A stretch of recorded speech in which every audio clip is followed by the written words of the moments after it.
In the meantime, Governor Gavin Newsom signed a $2.5 billion disaster relief package last week to assist the victims of last month's fires. And all that money has caught the attention of scammers, of course. On your side's Kristine Lazar spoke with a woman who survived the fire but is now dealing with a stolen identity. Come on. Yeah, I mean, imagine losing your neighborhood or your home to the fire and then losing your identity to scammers. We saw it during the pandemic. We saw it with PPP loans, SBA loans, unemployment, and now we're seeing it with this most recent tragedy, which is re-victimizing these people.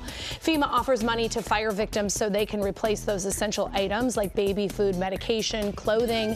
It also gives money to help with housing needs. Yet some experts estimate that about 20% of the money meant for fire victims will wind up in the hands of scammers.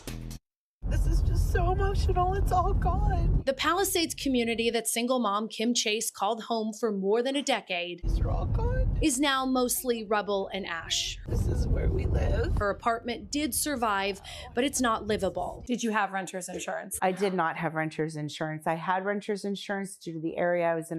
It was dropped.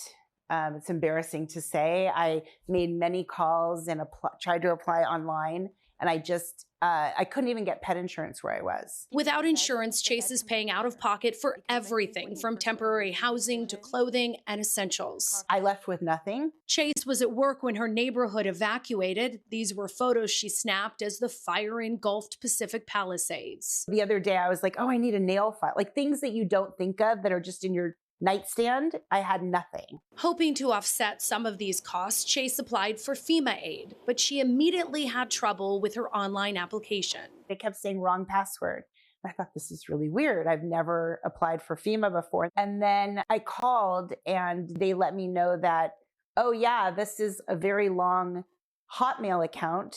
Any of those long email accounts have been flagged for fraud, so your account has been locked. Someone else had beat Chase to the money using her personal information, including her social security number, in an attempt to steal her benefits. Anytime there's an event where there's fear, uncertainty, and it happens en masse, it's a gravitational pull for fraudsters. Arcos Labs CEO and cybersecurity expert Frank Terrell says scammers will scrape the personal information of fire victims off the internet and dark web leaked from data breaches in order to steal relief money. I can run a zip code search on the dark channels for 902, whatever 272, which is Pacific Palisades or maybe Malibu.